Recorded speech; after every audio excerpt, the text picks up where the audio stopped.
साथ साथ मैं यहाँ की प्रबंधक कमेटी का भी बहुत बहुत धन्यवाद करता हूँ कि उन्होंने मुझे यहाँ आने का अवसर प्रदान किया। साथ साथ श्री गुरु रविदास मंदिर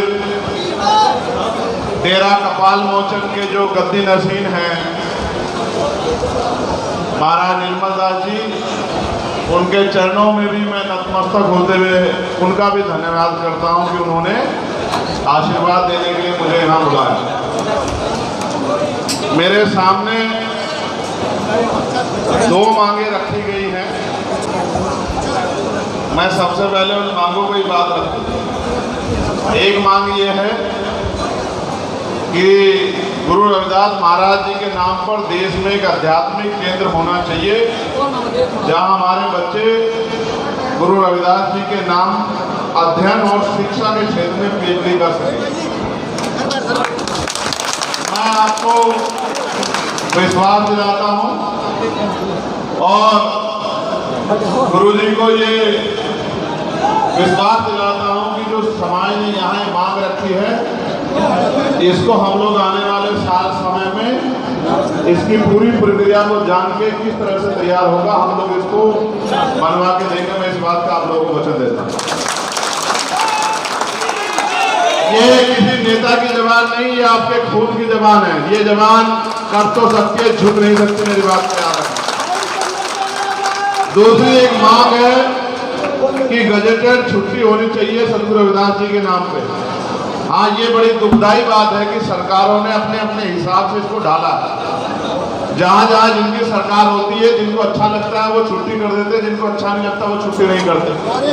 लेकिन आप और मैं जानते हैं कि सदगुरु रविदास जी महाराज सिर्फ हरियाणा में नहीं, उत्तर प्रदेश में नहीं, पंजाब में नहीं, पूरे देश में और पूरी दुनिया में पूजे जाते हैं।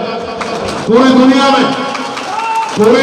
में उनको मानने वाले, उनके नामदार, उनके जो है अनुयायी पूरी दुनिया में रहते हैं। और यहाँ तो भारत में कम, लेकिन विदेशों में जिस तरह से उनकी शोभा यात्रा मनाई जाती है, जिस तरह गुरु घर बनाए गए हैं, उनको देख के ऐसा महसूस होता है कि पूरे भारत में सदगुरु रविदास जैसे गुरु संत जैसे कोई भी नहीं है जिनका मुकाबला, जिनका सम्मान इतना बड़ा हो। तो मैं तो मानता हूं कि गजेटेड छुट्टी होनी चाहिए। और मैं आपको विश्वास दिलाता हूं कि हम सारी सरकारों के सामने प्रस्ताव रखेंगे और केंद्र की सरकार के सामने प्रस्ताव रखेंगे। अब जब पार्लियामेंट चलेगी हम इस मामले को जोर शोर से उठाएंगे कि सदगुरु रविदास जी महाराज की जयंती पे गजेटेड छुट्टी सेंटर की तरफ से होनी चाहिए, सारी स्टेटों को मानना चाहिए। भाई अभी इतनी ताकत तो आपने मुझे दी है कि पार्लियामेंट में मैं आपसे आंख मिला के आपके अधिकारों के लिए लड़ लेता हूँ। आप मुझे पार्लियामेंट में सुनते हो नहीं सुनते हो बताओ। मैं इस हरियाणा की मिट्टी का कर्जदार हूँ, क्योंकि जब दिल्ली में हमारा गुरुघर टूटा था, महाराज निर्मल दास जी मैं देख रहा था उस समय सबसे ज्यादा सक्रिय थे। इनके यहाँ से सबसे ज्यादा संगत गई थी। डंके की चोट पे मैं इस बात को कह सकता हूँ कि सबसे ज्यादा संगत इनके आशीर्वाद से वहां गई थी। ये मैंने खुद अपनी आंखों से देखा था। और ये बहुत कम बोलते हैं, चुप रहते हैं। मैं देखता था जब मीटिंग होती थी हमारे गुरुओं की, ये बहुत कम बोलते हैं। ये तो अपना काम करते हैं चुपचाप, मैं देखता था। मगर हरियाणा के भी 55 लोगों ने जेले काट के बलिदान देके केंद्र की सरकार को और सुप्रीम कोर्ट को झुकाने का काम किया था। हरियाणा का मुकाबला कोई कर नहीं सकता इस मामले में। हरियाणा का बलिदान जो है वो अजर अमर है। हमारी संगत को मैं कहना चाहता हूं, जिसमें बड़े पैमाने में मेरी माएं बहनें बैठी, मेरा बस चले तो मैं अपना कलेजा निकाल के आपके पैरों में रख लूं। मैं तो आपका खून और 24 घंटे 7 दिन जब तक जागता हूं, जब तक आंखें खुली रहती है, उसी समय तक ये सोचता रहता हूं कैसे ये जो जुल्म जाति, परेशानियां, बेबसी, लाचारी, गरीबी आपकी जिंदगी में कैसे खत्म।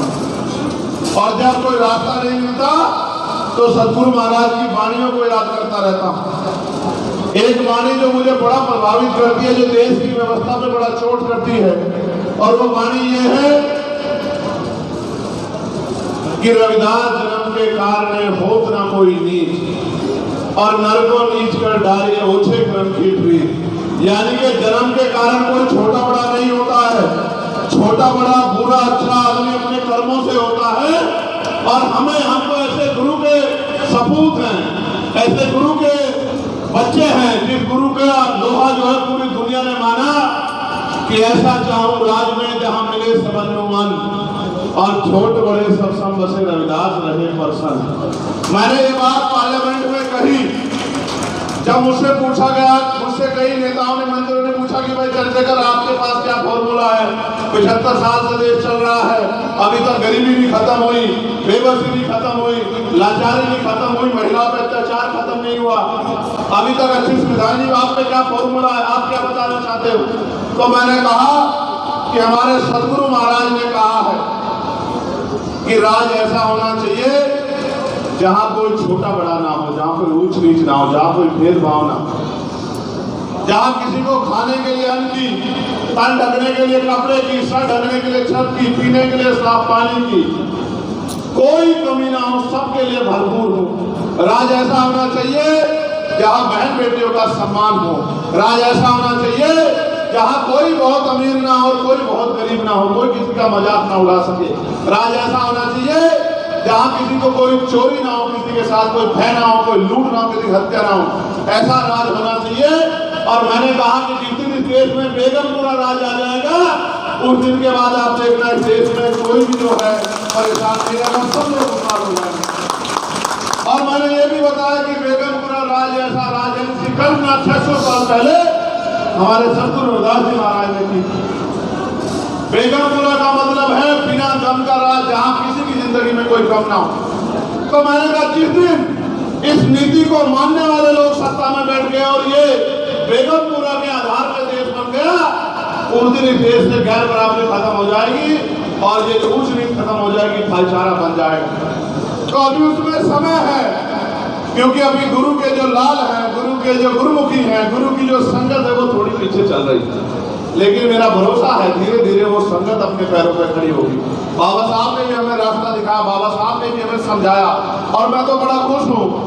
मैं बहुत सारे डेरों में जाता हूँ, लेकिन जब मैं इस डेरे का अपना पर्चा पढ़ रहा था तो यहाँ इस डेरे से जिस तरह से मानवता की भलाई का काम हो रहा है कि कई बार वर्ष में आंखों के लिए और रक्तदान के शिविर यहाँ लगाए जाते हैं। ये बहुत बड़ी बात है।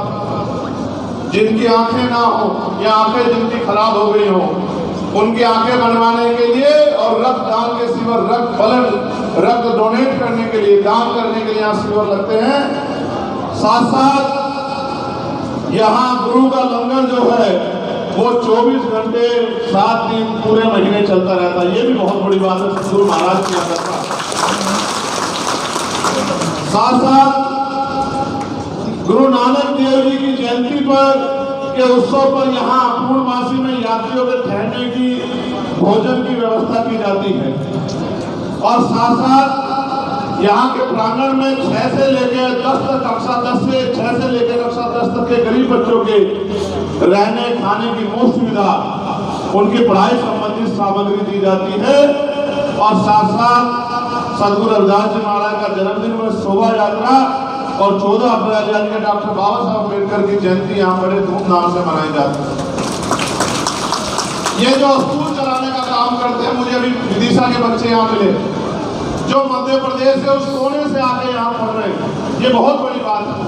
अगर सारे डेरे इसी पॉलिसी को फॉलो करें तो वो दिन दूर नहीं कि हमारी बात बहुत दूर आगे बढ़ जाएगी, हमें पकड़ने वाला कोई नहीं। लेकिन मुझे जान के बड़ा अचरज हुआ कि ये वो जगह है जहाँ सदगुरु महाराज रुके, खुद रुके, यहाँ उनके चरण पड़े। ये जिस जगह पे जाके, मेरे पिछली बार याद है 1 साल पहले लगभग हम लोग आए थे प्रदीप की मदद करने के लिए, और मदद तो प्रदीप की करने आए थे, लेकिन मैं यहाँ अरदास करके गया था कि सदगुरु जी मुझे ऐसी इतनी शक्ति देना कि मैं अपने लोगों की आवाज बहुत जोर से उठा दूँ पार्लियामेंट में। और मुझे आज लगता है कि इसी पवित्र जगह का आशीर्वाद मेरे ऊपर है कि वो जो मैंने यहाँ अरदास की थी वो अरदास पूरी हो गई है। वो इसी पवित्र जगह का आशीर्वाद मेरे ऊपर। साथ साथ आप जानते हैं कि जब मैं इस लड़ाई को लड़ने का काम करता हूं तो किस तरह से बार बार मेरे ऊपर हमला करके या कभी गोली चला के मेरी जान को लेने का प्रयास किया जाता है। अभी एक सज्जन भाई आए थे, मैं उनका नाम नहीं जानता, मुझसे कहने लगे कि मैं आपको बुलेट प्रूफ जैकेट भेंट करना चाहता हूँ। इस बात तो मुझे पता नहीं था, अगली बार जब आओगे तो मैं आपको बुलेट प्रूफ जैकेट दूंगा, कोई नहीं यहाँ। तो मैंने उनको इशारा करके कहा कि देखो मेरी बुलेट प्रूफ जैकेट हो रही। मैं तो वो हूँ जिसने 4-4 गोली खा के जो जिंदा है। मेरी रक्षा तो सतगुरु महाराज करते हैं। जिसकी रक्षा सतगुरु महाराज करते हो उसे किसी बुलेट प्रूफ जैकेट की जरूरत नहीं। तो मैंने उनसे कहा कि भाई जान एक दिन जाएगी, लेकिन दुख होता है कि आज भी आज़ादी के 75 साल बाद भी मेरी माओ को वो सम्मान का जीवन नहीं मिला, मेरी बहनों के सपने पूरे नहीं हुए। हमारा पढ़ा लिखा नौजवान बेरोजगार घूम रहा है, पढ़ के हाथ में रोजगार नहीं है। थोड़ी बहुत ही जमीन हम लोगों के पास है, बेबसी की जिंदगी हम लोग जी रहे हैं। अगर कोई प्रार्थना करनी है तो ये प्रार्थना करो मेरे साथ मिलके कि जितना जल्दी हो इस देश में बेगमपुरा राज आ जाए। और जिस दिन इस देश में बेगमपुरा राज आ गया, फिर इस देश का इस देशवासिता में विश्व गुरु बनेगा और दुनिया में इसका झंडा जो है बड़े स्थान से लहरेगा। फिर इस झंडे का कोई मुकाबला नहीं कर पाएगा जब इस देश में बेगमपुरा आ जाएगा।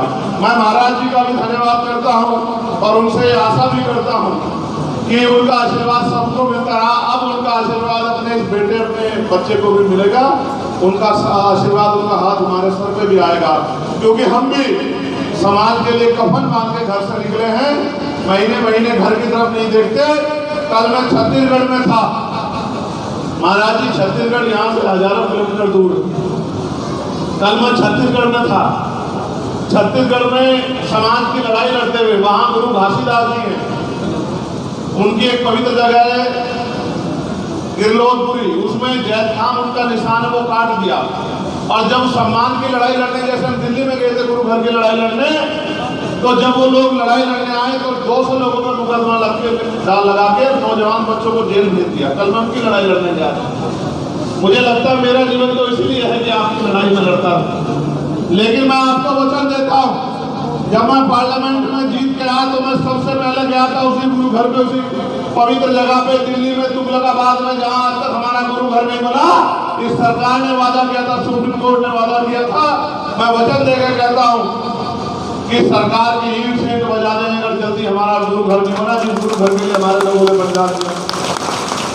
मैं आपसे दोनों हाथ जोड़ के आपसे प्रार्थना करता हूँ कि आप अपने बच्चों को गुरुओं के रास्ते पे लेके चलो। इधर उधर मत जाने दो। हमारे लोग इधर उधर घूम जाते हैं, फिर वहां से पीट के आते हैं, फिर वहां से अपमानित होके आते हैं, फिर कहते हैं कि भाई हमारा अपमान हो। अपने डेरों में आओ, अपने गुरु घरों में आओ, अपने महात्माओं के, अपने संतों की बात सुनो। संतों का रोल आप नहीं समझते हमारे जीवन में कितना बड़ा है। ये वो हैं जिनकी वजह से गुरु की वाणी हम तक पहुंचती है और हमारे द्वारा आने वाली नस्लों तक पहुंचती है, हमारे घरों तक पहुंचती है।